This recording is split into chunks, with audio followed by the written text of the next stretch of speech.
I used to hate this guard pass until I started doing this.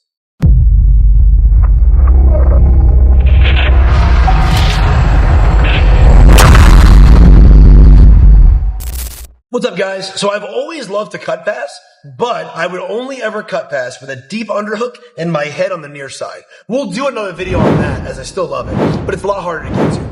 I used to hate this variation of a cut pass until I started to play with it more, learn more details, and just kind of understand how to distribute my weight. Simple pass, nothing mind-blowing, but hopefully these tips will help you out like it did me. So as we're here, however I enter in, right, there's a number of different guard breaks we can do, but as I get here, my biggest problem was always, when I was first taught to cut pass, was kind of head up. Or trying to crossface, but it was never explained to me about where he needs to be. So I would drive in, especially being lighter than a lot of my partners, and one motion, I'm either falling over or completely out of position.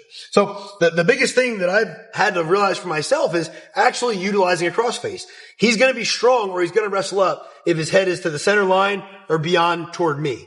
If I can take his head back that way, that's half the battle. The second half I didn't really understand was taking my hips off my partner, anchoring them to the mat, which really is going to be driven by my back leg.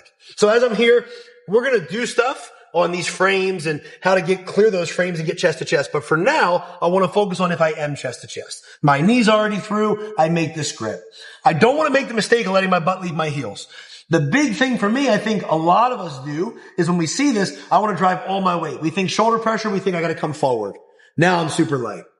One step below that, I think a little more advanced, is we try to drive, and as we drive, we load our hips up on his. Again, I start to become weightless there. I want to meet him with my crossface. I want to drive with my upper body in the opposite direction. So I want to use my crossface to take his head off the center. As I'm here, I'm going to drive. And now, as soon as I feel that start to happen, my lower body has to go the exact opposite way. So as I'm here, I can't drive and keep my weight going this way. I'm too light. My leg's barely on the floor. So when I drive, I'm going to step and start pulling my knee and my hips this way. Now, as he bridges, he should actually be opening his feet for me to go. If he doesn't, I have the option to push. But point being, I'm not loaded up on his hips where I have to move anymore. I can settle in and start to cut. As I cut, I can look to come underneath with my knee. If this frame comes in, there's a number of different options we'll look at in other videos. For now, I like to step big and just get my hips on top of it because I have this tight underhook on the far side. So I can take a big step and just cover the frame. So now he's not framing me toward his bottom leg. It's just kind of trapped here. So again, as I enter into my cut pass and I get chest to chest, I don't want to commit all my weight.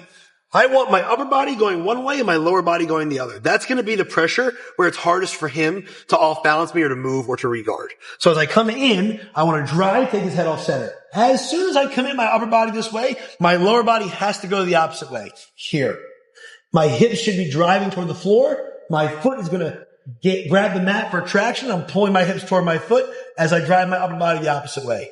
You should have your partner check you and bridge to see if they can off balance you. If he can, I need to adjust my weight. Now as I go, I pull myself through, take a big step over, we're going to cover that frame and square up in a nice tight side control. If you used to have problems with cut passing like me, give this a shot. Let me know how it works out.